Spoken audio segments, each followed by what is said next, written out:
Hola, Futurers! Aquí estem de tornada. Benvingudes i benvinguts. Com sempre, estem a la Futura Channel, el nostre canal transmèdia de comunicació per la transformació social. Avui estem la Marina Rodríguez i el Toni Garcia, avui en català, i entrevistarem el creador de contingut Marçal Mulet, que té 1,8 milions de seguidors a TikTok, que se dice ràpido. Sí. Recordeu escriure pel xat, també, que us anirem llegint, perquè ja sabeu que a la Futura volem que sigui una cosa de totes i així que us animem a participar. També recordeu seguir-nos a la vostra xarxa social preferida, Instagram, TikTok, la que vulgueu, @lafuturachannel amb doble N a totes les xarxes amb el mateix usuari. I també, si tens algun dubte o vols més informació del canal, us animem a que mireu la nostra web, lafuturachannel amb doble N.net. Allà tenim tots els nostres continguts i molta més informació del projecte. Comencem amb el reaccionant, no, Marina? Què et sembla? Vinga, a veure quins vídeos ens tenen preparats.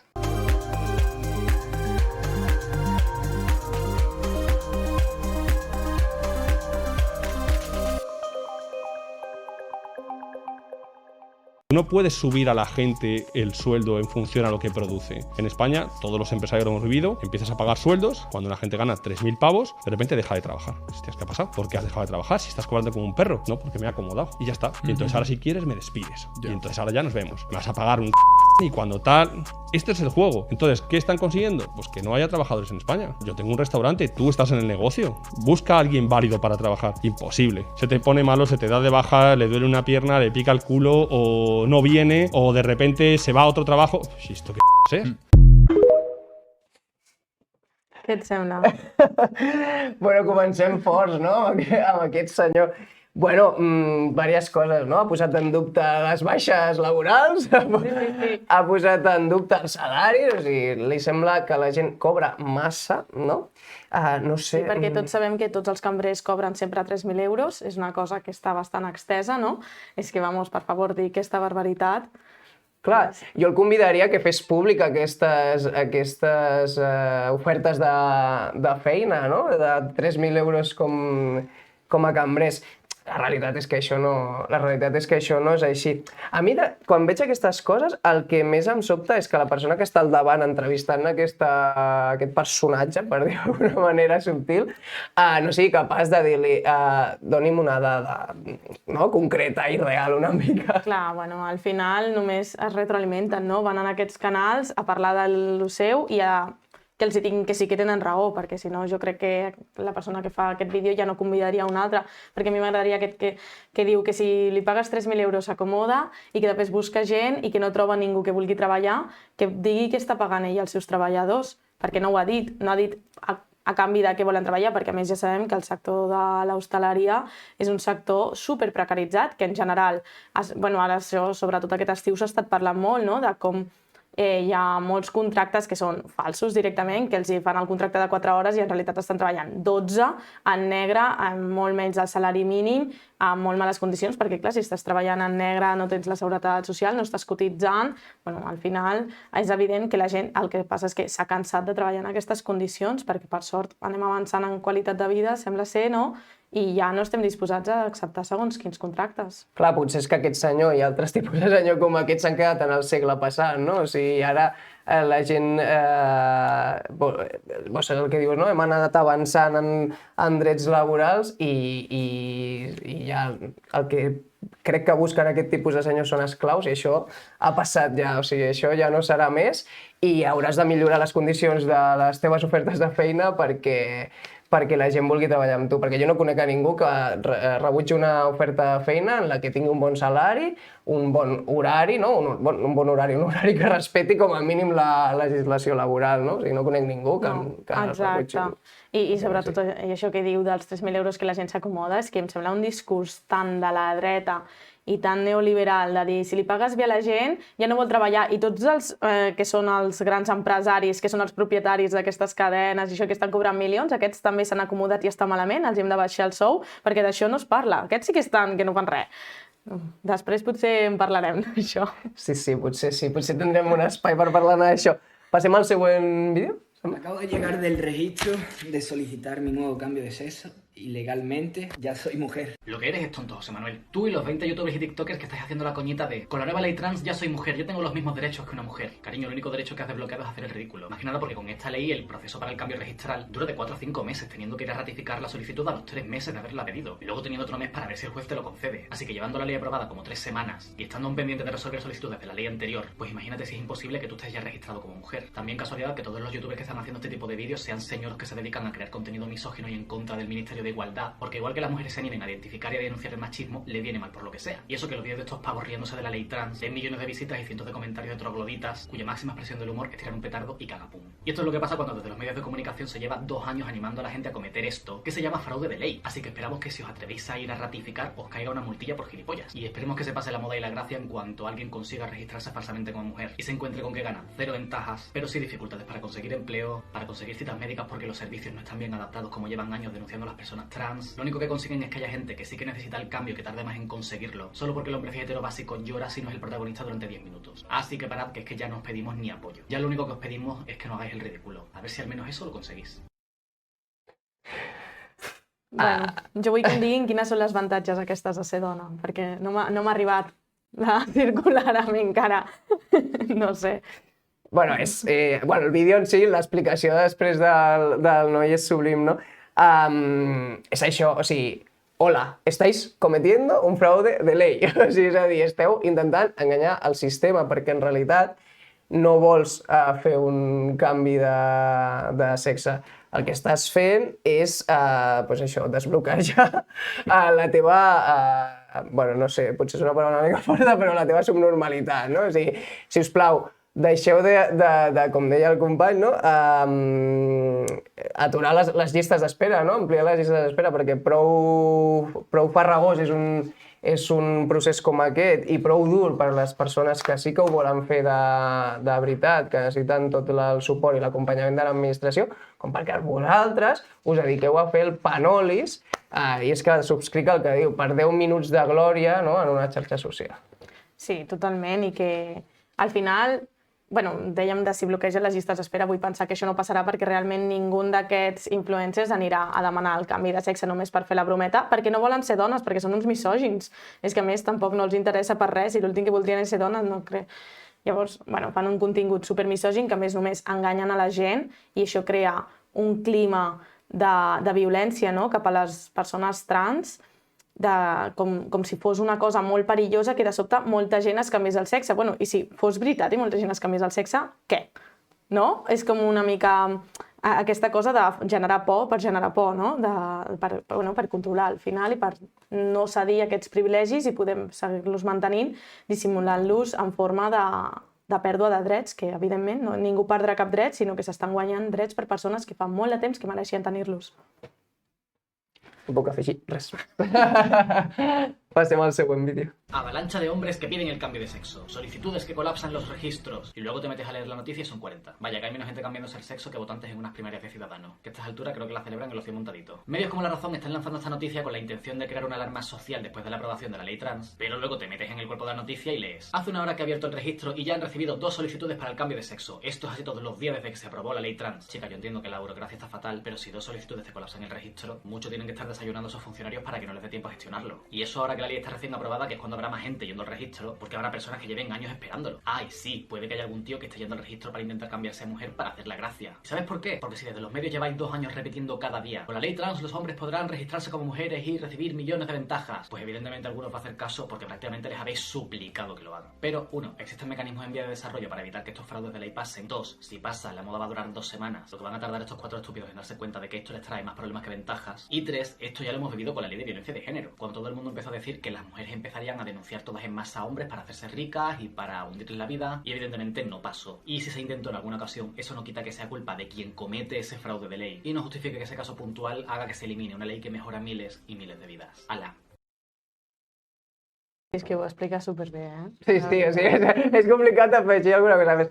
Però sí que és veritat que això que ha dit de la llei de les lleis feministes, no? Ho expressa molt bé, no? Lo de, ahora va a haber que, ¿no? Recuerda aquello de, ahora va a haber que firmar un papel para mantener relaciones, no sé qué. Y es com, mira, perdona. Sí, saps? Si no saps detectar si és consentit o no, millor queda't a casa. Saps? Sí, no sé. Totalment. I al final és això, o sigui, és com que se senten atacats, no sé ben bé per què, perquè quan es conquereixen drets no se'ls li estan traient a ningú. O sigui, és a dir, no li estem traient drets a ningú quan algú guanya drets. Manolo, no estás perdiendo derechos, tienes los mismos derechos. Sí, al final, bueno, és el que estàvem dient, no? Que es redueix tot a que no volen perdre cap privilegi. I, de fet, per exemple, en aquest cas, pocs privilegis també se m'acudeixen que perdrien, no? Més enllà de respectar més persones, que hi hagi més diversitat al carrer, en els espais laborals, perquè recordem que les persones trans tenen un nivell d'atur molt més alt que la resta, no? Per la seva condició de persones trans, i que hi ha moltíssimes desavantatges socials, no? Per desgràcia, per a aquestes persones encara, i aquesta llei el que pretén justament és anar-les eliminant i anar equiparant i trobant una equitat entre totes i tots, que això és el que els hi fa molta por al final, la igualtat, no? I l'avalanxa i les mentides, no? Que diuen. No sé, i tu què penses de les avantatges que...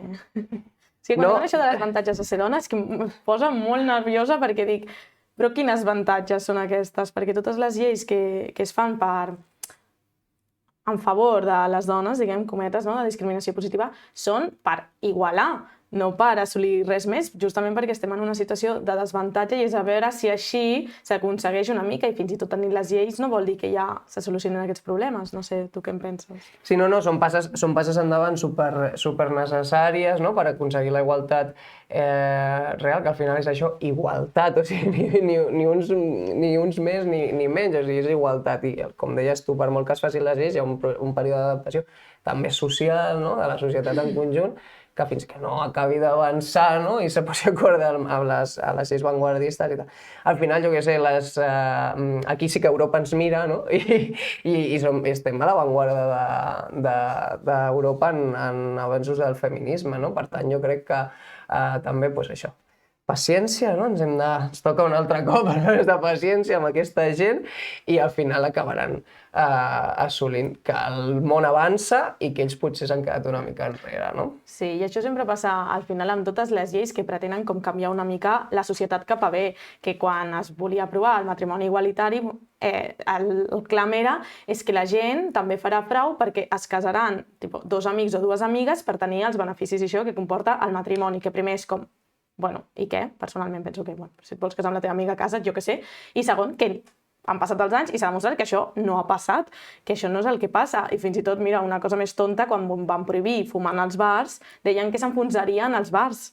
Bueno, doncs la gent s'ha adaptat i ara ja se'ns sembla molt estrany fumar en interiors, no? I no ha passat res, i no ha estat la fi del món i l'apocalipsi. I això passarà el mateix amb totes les lleis que s'estan aprovant ara. Sí, perquè al final són coses de sentit comú, no? O sigui, tampoc. Exacte. Passem al següent... Vinga.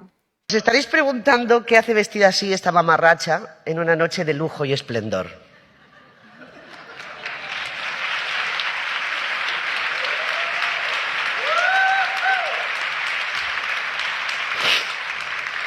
Ha sido una decisión muy pensada.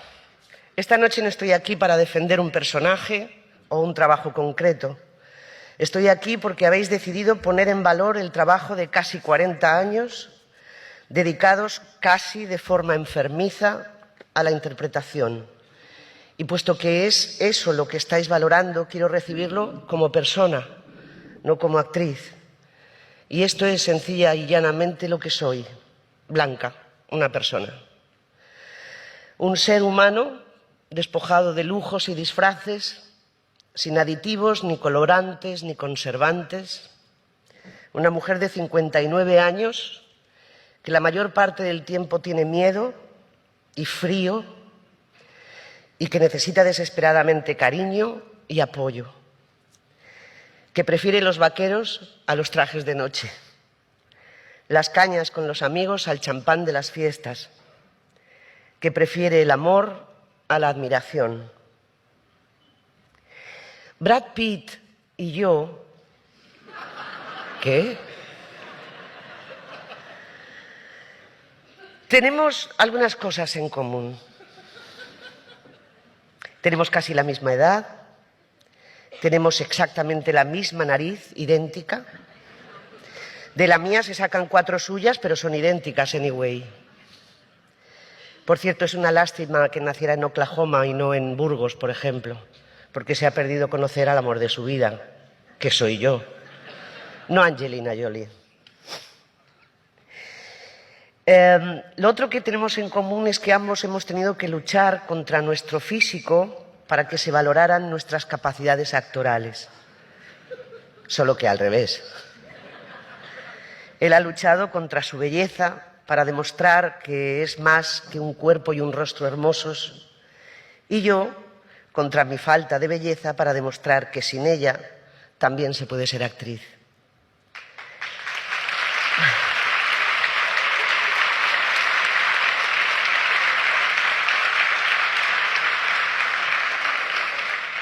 Así que quiero aprovechar este reconocimiento para lanzar un mensaje de fuerza y de esperanza a todos y a todas a quienes alguna vez les han dicho que les hace falta el físico para dedicarse a esta profesión.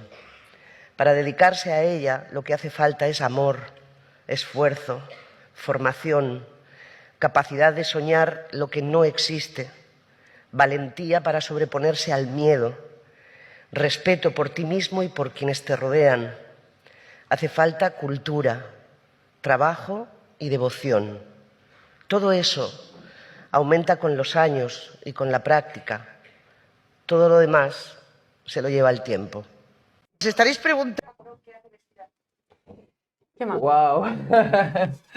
Això et deixa una mica... Sí, sí. Bueno, jo em quedo amb la part, no, del símil aquest que fa entre ella i el Brad Pitt, no? Però és veritat, o sigui, els dos han hagut de demostrar coses, segurament, no hem pogut parlar amb Brad Pitt, però els dos han hagut de demostrar la seva vàlua personal, però com a professionals de la interpretació, més enllà de la seva apariència física, no? I és veritat, no serem tampoc ingenus, que segurament Brad Pitt ho ha tingut molt més fàcil pel seu físic, no?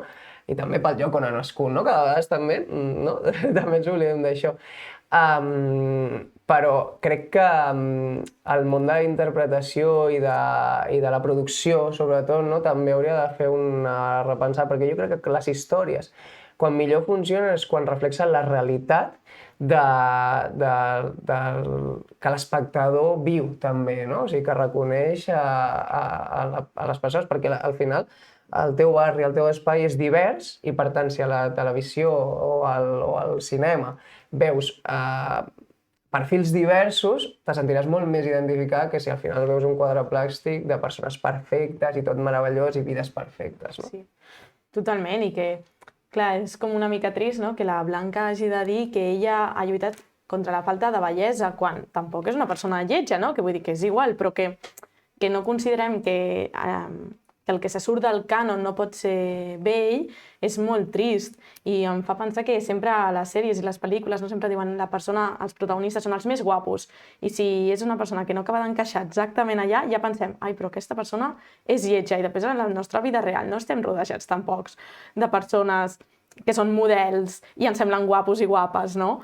I és com que distorsiona moltíssim la realitat i crea molts complexes, especialment en aquest món, però també penso ara amb el TikTok i els filtres que tot això està arribant i s'està tornant molt perillós. Segur que has vist alguna sèrie o alguna pel·lícula amb una amiga, no? I et diu, pues el protagonista no me parece tan guapo, es muy normal, no? I és com, bueno, és que la gent de la que t'enamores, la gent que veus pel carrer o amb la que vius, és normal, i t'enamores d'ella, no? O sigui, al final és això que d'elles també. Sí. Bueno, veiem el següent. ¿Qué está pasando con Mercadona? Pues muchas cosas, mi santa, así que empecemos por el principio. En los últimos días ha habido distintas quejas por parte de los clientes de Mercadona que se extrañan que desde el mes de enero haya habido una subida importante en los precios de sus compras, cuando por parte del gobierno se ha eliminado o reducido el IVA en los productos alimenticios. Juan Roig, el presidente de Mercadona y uno de los hombres más ricos de España, ha explicado que todo esto es debido a la inflación. ¡Anda! Los costes de producción han aumentado un 12% y que por eso el precio de los productos que se venden en Mercadona ha tenido que incrementarse en un 10%. Es un razonamiento que puedo llegar a entender porque es algo matemático. matemático, porque eso es por lo que se rige la humanidad, por matemáticas. Nos da igual que lo estés pasando mal, que no llegues a fin de mes, pero la cosa va más, querida, porque el precio en potitos y en galletas, por ejemplo, está llegando a duplicarse. Por otro lado, según la Organización de Consumidores y Usuarios, Mercadona sería la segunda cadena que más ha subido sus precios, por detrás del Carre. Hay gente que puede llegar a pensar que Roig, esa persona que es una de las más ricas de España, por lo que sea, quiere estar sacando tajada de la situación, ya que como tiene el 25% de la cuota de mercado, tiene bastante más poder que el resto de sus competidores. Ya por supuesto de los comercios locales ni hablamos. Si nos centramos en los números que hizo Mercadona en el año 2022, vemos que ganó 718 millones de euros, un 5,5% más que el año anterior, con unos ingresos récord de 28.000 y pico millones de euros. Juan Roig, por su parte, ingresó 11 millones de euros por presidir Mercadona y recibirá otros 88 kilos por ser accionista. A ver, es un dinero importante, pero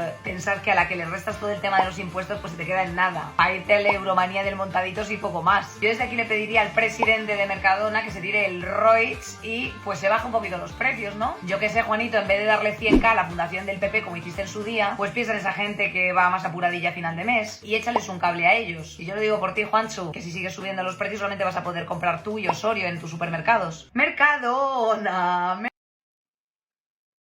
Veus? Aquest és el que vull que diguin que s'ha acomodat.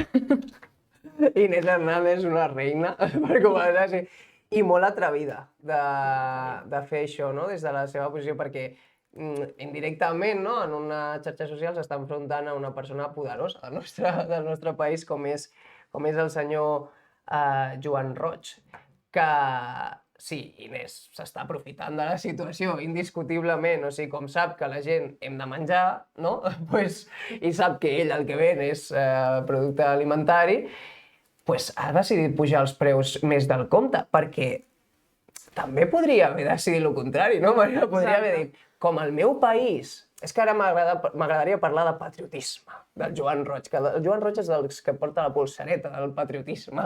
Per tant, hagués pogut ser patriota i decidir baixar els preus, tot i arriscar-se a perdre una mica d'aquesta milionada de diners que guanya a final d'any, no? I mantenir els sous als treballadors, que si no també pot tenir la temptació de baixar preus i baixar sous, no, mantenir els sous, no? Ser una mica patriota i ajudar la gent del seu país, no? Que al final ser patriota és això, no? Fer un cop de mà al del costat, no? A la comunitat. Exacte, ser patriota, ho has dit molt bé, És estimar la gent i no només el territori que tens. I amb el que deies que la Inés és molt atrevida és que justament per això que el Joan Roig és una persona que se sap que finança mitjans de dretes, que està molt vinculat amb la dreta i té molts diners per influir, i llavors arriscar-se a enfadar una persona així és de valentia, però també és molt trist que ens sembli de valentia, no? Perquè vivim en un món on et poden atacar massivament per això. I em sembla que tenim per aquí ja... Sí? Ja està per aquí? El Marçal. Sí? Sí. Hola. Hola, passem a l'entrevista. ¿Qué tal? Fiquem-la... ¿M'escolteu i tot? Sí, t'escoltem. Fiquem la caràtula i comencem.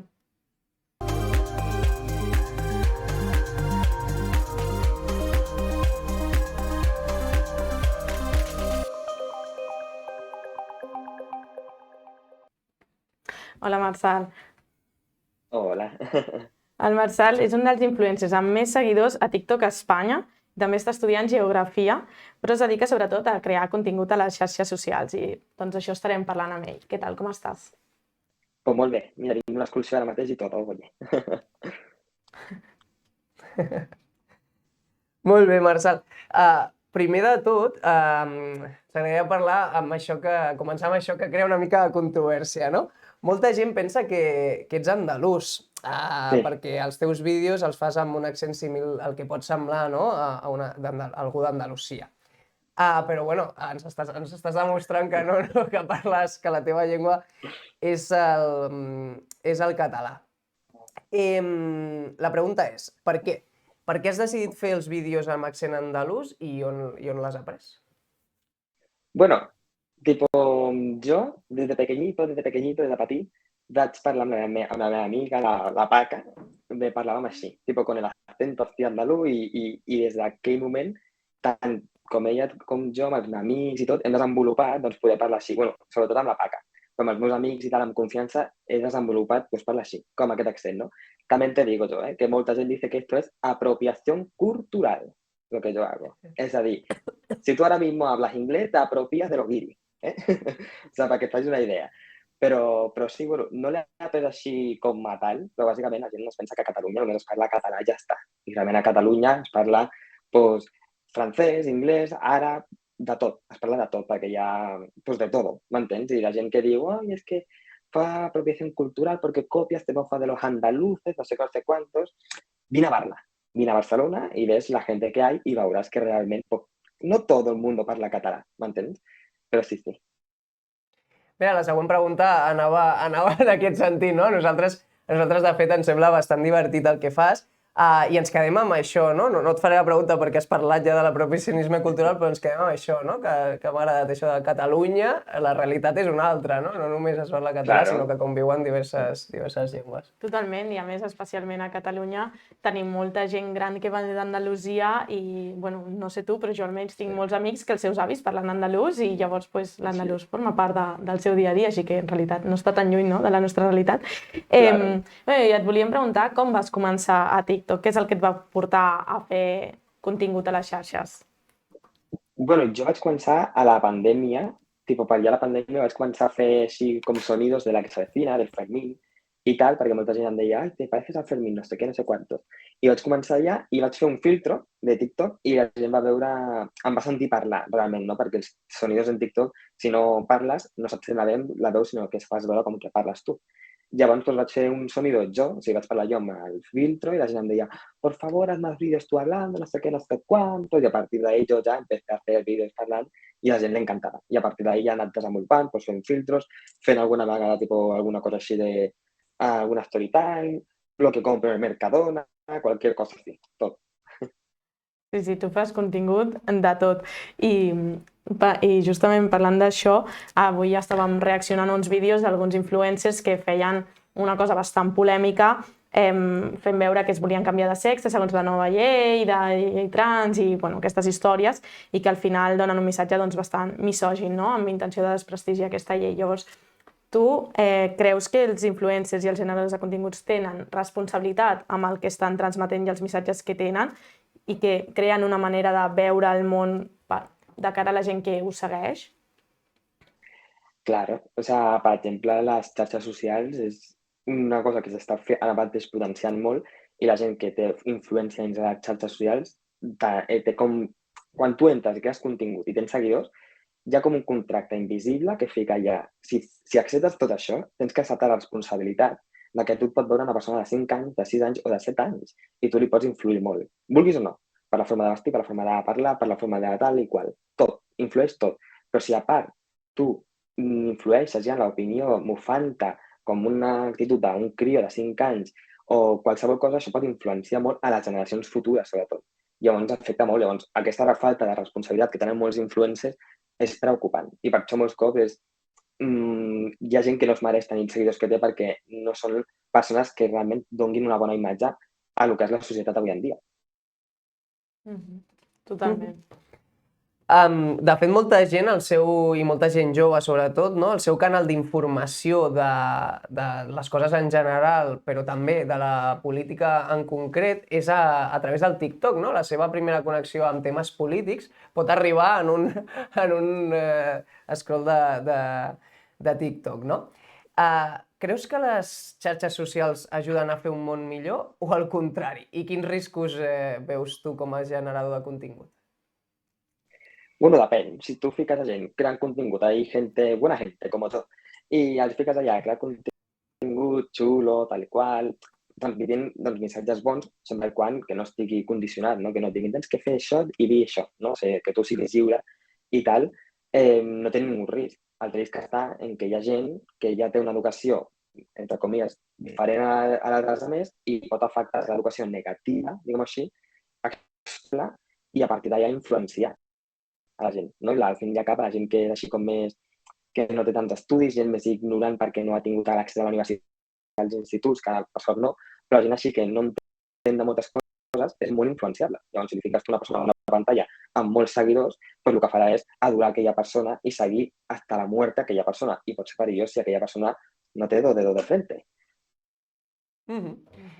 Quan a classe, quan érem petits i a classe preguntaven la profe, no, o el profe què volíem ser de grans, no? La gent normalment contestava pues, a futbolista, a policia, metge, no? Veterinari, etc.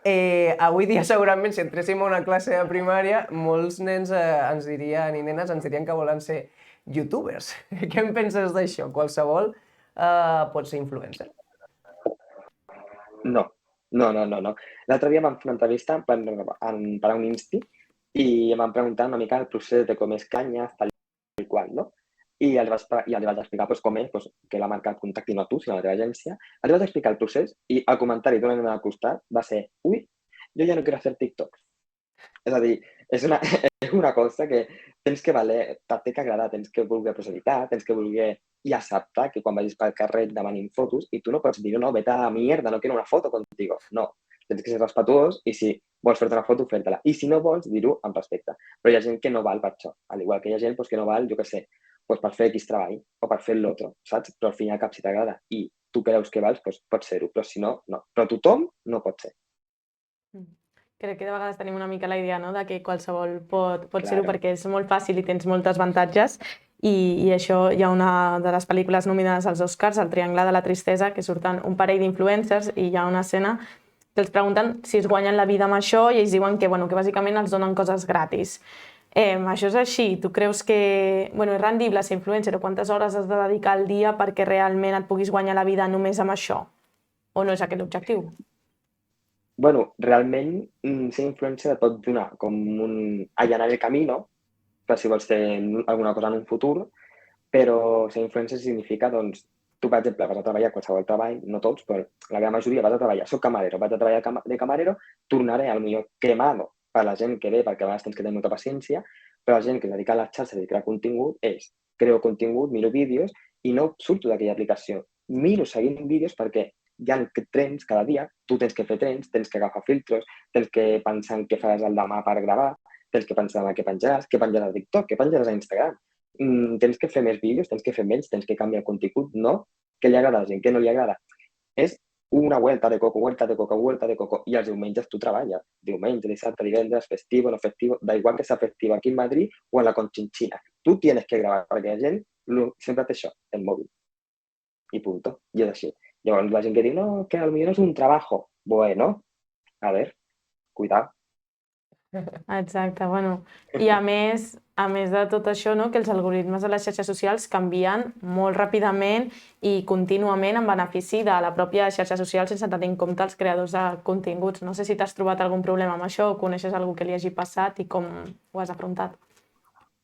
Sí, del palo sí que hi ha canvis perquè a vegades agrada molt una cosa o agrada menys una altra i ho notes, però bàsicament dedicar-te a les xarxes és com anar investigant, ¿no? Com funciona Instagram, com una lupa, com a ver cómo funciona esto, ver cómo furula lo otro. Tens que anar així, pico. Però sí, va canviant tot i al igual que canvien els algoritmes, canvien els filtros, a la gent també li canvien els gustos, canvia tot. És que estem en un món canviant i les xarxes no se libren d'això. I quina és així alguna trend que has fet que ha funcionat molt bé, que potser la vas veure en una altra persona i tu has estat aquí a Espanya, no sé si t'ha passat això o que t'hagi funcionat especialment bé? Jo, per exemple, sobretot filtros, perquè molta gent en TikTok els crea, com diguem així, una persona d'Inglaterra o dels Estats Units, t'arriba el filtro i tu el fas. Llavors la persona que ja té el vídeo com viral. Llavors jo molts cops agafo aquell filtro i l'utilitzo, no? I he fet molts filtros de princesa Disney, de moltes coses. I a la gent li encanta perquè, clar, tu portes al teu terreny. Ells et queden com la base i tu el portes al teu terreny, saps? I sobretot filtros, trends, àudios de TikTok, que a la gent li agrada molt perquè sempre ho porto a la faceta d'un estudiant de tota la vida del senyor. De fet, estàs estudiant, no? Estàs estudiant geografia. Aplicaràs els teus estudis als continguts? Veurem fent vídeos de geografia? Jo crec que no, però yo estudio geografía, pero porque es lo único que es que me da bien. Llavors estudio geografia pues, perquè allà estoy, no? Però realment estic aquí en les xarxes, però bàsicament em vull trobar la carrera, però no la vull enfocar directament les redes i la carrera, no? Vull fer com una mica lo professional, les xarxes queda més professional, però si les xarxes m'obren un camí que puc explorar, doncs me lanzo. Jo soc una persona molt que se lanza, és a dir, se t'obre això, doncs lánzate, saps? Perquè avui en dia nunca sabes qué es para ti ni qué es nada, no es para ti. Y como siempre son cosas tan nuevas, tot, tens que llançar-te tot. Quin és el moment... Volem que et mullis aquí, Volem que et mullis. Vinga. Quin és el moment... Dos moments. El moment més random que has viscut com a influencer i el moment que més vergonya has passat. A ver, el moment... ¿Cuál era? Ja se m'ha oblidat. El moment més random Torna. i el moment que has passat potser més vergonya. Bueno, el moment més random... És que el moment més random poden ser tots, però vaja, que el moment més random és quan comences tu a tenir seguidors i de repente pues, et diuen t'han invitat aquí o et donen això perquè facis una història en Instagram o tal i qual. No, i ves que et donen coses que costen diners i tu no estàs pagant res, indirectament ho pagues, no? Perquè fas publicitat. Però comencen a donar coses i te quedes loco. Jo crec que tots aquests moments són randoms per mi, sobretot a la gent que venim de famílies normales, no ricachones, pues claro, són coses que et donen així, gratis, entre comillas, perquè després faràs la teva publicitat, però te les donen gratis i tu dius, ¿qué ha pasado aquí? ¿Sabes? Me tienen que matar por esto, una mica random. I la que més vergonya em dona, pues, per exemple, si estàs tu al carrer.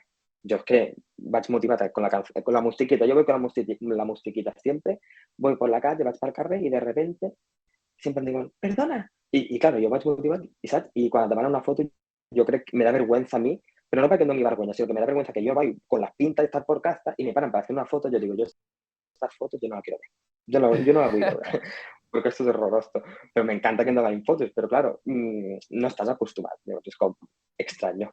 Sí, sí. O sigui, els dos moments seria la foto sorpresa, ¿no? La foto sorpresa tirando la basura. O paseando al perro. I tant. I la random seria potser quan es comença a professionalitzar, no? la teva feina, no? Perquè també és una manera de reconèixer, no? De que el teu contingut t'agrada, està funcionant i les marques, no? Van allà. Claro, sí, és tot un món tot això. Pero básicamente, claro, yo como mostro, ya mucha gente en TikTok, así que se pone filtros, te maquilla, me pongo base, me pongo colorete, me pongo ahí eyeliner, de todo. Y yo, claro, yo me levanto, jo no desperto cap de setmana a les 8:30, 9, i a les 9 o 9:30 jo estic gravant. Entonces és com, no me da tiempo ni ficar-me nada, i jo gravo tal qual, llavors, clar, jo surto de casa i la gent sap molt ràpidament que soc jo, perquè tal qual em veus a la pantalla em veus en persona, no utilizo filtro ni nada, nunca, llavors és com normal que me reconozcan tan fácilmente, ¿sabes? Destaco por esto, básicamente, y por mis pómulos también,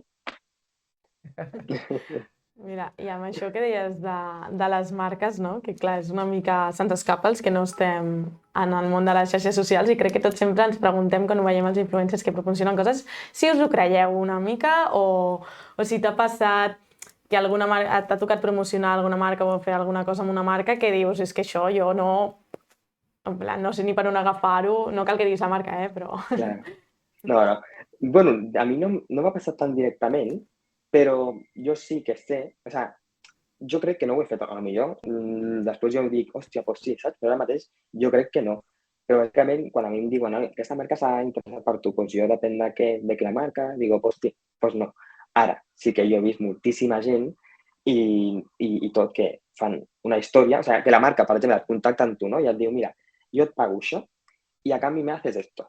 Llavors, a partir d'aquí, la persona que faci aquest servei, jo soc un servei, ¿vale? La persona que faci això no rebrà res a canvi, però haurà pagat. Però jo et pagaré a tu una suma de diners. Llavors tu fas publicitat en això, que és un fraude, una estafa. I a mi aquestes marques m'han contactat. No ho he fet perquè no utilitzaré jo per beneficiar-me. M'entens? Si donar un benefici la gent ho vol fer obtinguent el que estan pagant, vale. Però a mi m'han oferit fer això, particularment m'han obert marques i tot, i jo he dit no. A mi estos líos no. Ara, he vist molta gent a les xarxes que ho ha fet amb aquestes marques con el chanchullo que hay en medio. Ostres. Sí, no, i gent molt famosa, de vegades que les han enganxat en marques d'aquestes, com bé diu el Marçal, que després eren estafes i coses, no? Heu d'anar amb Sí, molt de cuidado, no?, amb això també, perquè, clar... claro, perquè clar, et diuen, mira, dos històries d'Instagram, esto, 3.000 euros. Claro, tu dius, és que és poc treball i dinero fàcil, lo hago. Però clar, després tu veus que la gent que vagi a pagar, tu l'estàs estafant. No tu, però indirectament tu l'has incitat a que la que l'està fent. Entonces yo no soy tan, no me pierden tan los diners ni los nuevos, básicamente. Molt bé. Bueno, i et volíem preguntar una cosa que ens va interessar moltíssim, que és que fa poc vas entrevistar l'alcaldessa de Barcelona, l'Ada Colau. Com va A ser la això? Dita. Com és que... Sí? Com és que la vas arribar a entrevistar? Bueno, yo al TikTok vaig veure que em seguia a l'alcaldessa, no, el partit de l'alcaldessa, i vaig dir, anda, me sento importante, i li di follow back, vaig donar el seguidor, no? el seguiment. I a partir d'allà em va obrir i em va dir, el noi em va dir, què t'agradaria a tu canviar la ciutat? Em va demanar com la meva opinió, no? I jo li vaig dir, oi, pues a mi m'agradaria, no?, que sigui la ciutat que sigui l'alcalde que sigui, el que m'agradaria és que s'adapti a les xarxes socials i que, conyo, que al fin i al cap tothom utilitza un mòbil i que si ets un alcalde, doncs, facis un preguntes-respostes, facis vídeos a TikTok, informant als teus ciutadans, perquè al fin i al cap això és millor que anar a una televisió que t'haga una entrevista, perquè avui en dia la televisió no la mira nadie. I llavors em va dir, ostres, sí, no sé què. I a partir d'ahí vam començar a parlar i va sortir de l'entrevista a l'Ada Colau. I dije, pollo, si quieres la hago. I la vaig fer. I vam fer-ho així, la gent li va encantar perquè, bueno, va tocar el tema del passebre, no sé què quantos, van fer unes preguntes, la gent salseante, los haters de toda la vida de la alcaldesa, o míos a vegades, ¿no? Pero bueno, lo típico. Pero va a ser chulo, va a ser muy chulo. Le tengo que volver a ver, a la Dita. I què tal? Et va semblar que l'Ada era com esperaves o no et va sorprendre? No, bueno, a mí la alcaldesa tipo, yo esperaba, claro, yo a un político nunca lo he conocido. Bueno, vaig conèixer l'altre dia a la ministra de algo, hay tantos que no sé cuál, pero vaig conèixer a la ministra de algo, le di la mano y todo, pero aparte de ella, l'única política que he conegut ha sigut l'Ada Colau. I la vaig conèixer, a mi em va semblar molt maja, molt agradable, tipo, tampoc segueixo molt la política de Barcelona, sinó segueixo més la política internacional i tal, perquè m'agrada, però a l'alcaldessa en si no la sabia quina era, òbviament, no? Però no li ficava com un caràcter així. La veia a vegades, però em va semblar molt agradable, molt maja i tal. Sí, sí. Sí, sí. Podries dir que és l'entrevista que més haters has rebut?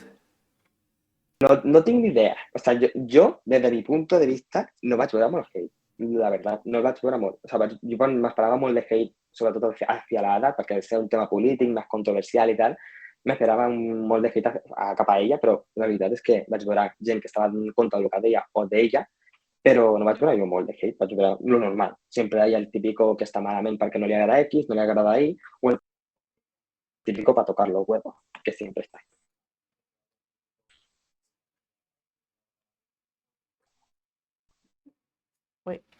Bueno, hem sentit una mica en retard, però més o menys hem pillat Sí, la idea. En la temps- part del final ha quedat una mica... Ho hem sentit una mica estrany nosaltres. Però, Sí. bueno, m'ha sorprès perquè sempre l'Ada Colau, cada vegada que ficava alguna cosa a xarxes, és hate, hate, hate, hate. Bueno, al final es va Sí, haver de preguntar- tancar Twitter i tot. Preguntava una mica Clar. per això, no? Però bueno, també hi ha la contrapart, no? De la Sí. gent que li agrada i segurament. Home, al final agrada, no? Jo Sí. crec que si no, no seria alcaldessa. I m'ha Clar, fet al gràcia... fin i al cap és una mica... Ella fa una declaració i és molt oficial, però si junta amb una persona que fa contingut, creador digital, tal i qual, i ho porta al seu territori i ella s'amolda com ho va fer l'Ada, rient i tal, i veuen que és una persona humana, doncs qualsevol alcalde pot caure millor. Perquè al fin i al cap és com una cosa que dius, conyo, és com jo. I la gent a vegades té com els polítics com, estan molt arriba, però realment no, gent normal. I és una mica, em vaig demostrar això, que l'Ada és una persona normal i corrent, com tots els alcaldes, i la gent doncs, una mica li va agradar, perquè la veritat.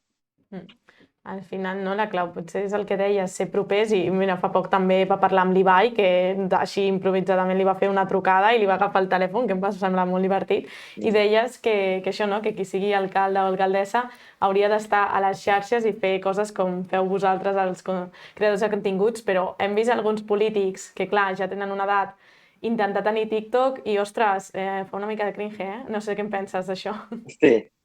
Sí, hace cringe un poquito, pero Pero bueno, es un poquito la gracia también que estén ahí graciostillos. Es como si agafas un viejito y te hace un vídeo. Pues dices, uy, qué vergüencilla, ¿no? Le cuesta. Pero yo, poco a poco, pues vas a en práctica. Yo al principio, a grabar yo al principio era horroroso. Vamos, que yo no voy a sortir en ningún vídeo que yo vaig gravar abans de la pandèmia perquè era horroroso esto. Yo no era este. O sea que... Això tothom. Però bueno, sí. A lo millor dona una mica de cringe. Pero si agafessin una miqueta de recorrido, yo creo que iría bien. A veure si ara s'omplirà TikTok d'alcaldes i alcaldesses, que ja ho estan fent. Yo le hago el cursillo, yo les hago el cursillo. Jo em sembla que pagaria per veure el Maragall i el Trias tenint un compte de TikTok i fent-se tiktokers, sincerament, eh? O l'Almeida, em va dir. Home, segur que tindria milions de seguidors, eh? Tot, sí. Bueno, Marçal, per anar acabant, voldríem fer-te una pregunta que jo crec que potser ens estem fent tots aquí a l'estudi segur, i segurament a casa també, no? Estem en un moment històric, no? Ple de moments històrics, no? Sempre és el moment històric que precede l'època històrica. Però sembla que estem davant d'un canvi d'època, no? I que potser ja ha començat, no? La pregunta és, com fem perquè aquest canvi acabi bé, no? És una pregunta molt gran, no? Com arreglem el món? És una mica ambigua, no? Però som optimistes, no? Aquí a la Futura som optimistes i ens agradaria que aquest canvi acabés bé, no? I estem una mica, no? Estem optimistes també per gent com tu, no? Que crea contingut, però també respectuós, no? I ens agrada molt això que deies jo estas empreses pirata, no? Jo, com a mínim, jo no vull enganyar la gent, no? Li pot agradar més o menys el que faig, però enganyar-la no ho faré. Doncs això, no? Com fem que això acabi bé? És una pregunta molt filosòfica, Pero, vaya, yo sempre ho he dit, i ho he dit tant com a consejo d'amigo com tot, no? I al fin i al cap, a la persona que estigui al meu costat al carrer, que faci el que vulgui. És a dir, el problema de tot està en que la gent opina, la gent fa accions en contra de gent que no li han fet res. Llavors, jo a tothom aquí em rodeja i tot, jo no criticaré, no li faré la vida impossible per ser qui és, per ser qui estima, per ser com és, per ser del que és, no. Yo respeto, y si a mí no m'agrada el teu color, no m'agrada comer ni res, yo no te voy a hacer nada. A mí em dona igual, jo vic la meva vida. Però clar, hi ha gent, el problema està que hi ha gent que es fica a la vida de tothom, fa la vida impossible a molta gent només perquè no li agrada o perquè han estat reprimits i no poden fer-ho i llavors fan la vida impossible, i ahí està el problema. O sigui, jo crec que la base de todo és que hi ha un respecte mundial, internacional, per tothom, perquè tots som iguals, i a partir d'allí, després del respecte, a partir ja d'allí podem anar modificant i arreglant les coses. Però clar, si volem modificar X cosa, però veiem que després, a la veritat, no hi ha respecte, no hi ha un respecte hacia la persona que està a tu lado, a ser com és, no es pot arreglar res. O sigui, la base és el respecte entre tots. Però si no lo hay, no lo hay. I ara mateix no n'hi ha. També viu una època de falta de respecte, és veritat, això és possible. Bueno, crec que al final moltes coses de les que hem comentat abans, no? Pues amb aquests altres influencers que es ficaven amb la llei trans, és la falta de respecte, perquè ho has dit molt bé, Marçal, m'agrada molt, que si ens respectem entre totes tindrem un món millor. Claro, la base és esa. I tant. Doncs fins aquí arribem. Moltes gràcies, Marçal. Ha estat molt super interessant parlar de tot això amb tu i esperem veure't aviat. Moltes gràcies. Oh, igualmente. De nada, Chocho. Adiós. Ahora me desconecto, ¿no? Adeu. Fins aquí, no, Marina? Ja hem arribat fins aquí. Ha estat molt bé, Toni. Sí, ha estat bé? No, res, abans de marxar us recomanem aquesta tarda a les 7 tenim un segon programa de tot el territori, no? Territori en català, que es diu Quilòmetre Zero, on parlem amb diverses persones joves que viuen a l'entorn rural i ens explicaran quines problemàtiques tenen específiques sobre la manera de viure de la gent jove. Segur que ens expliquen coses molt interessants, no us ho perdeu, avui a les 7 del vespre a la Futura Channel.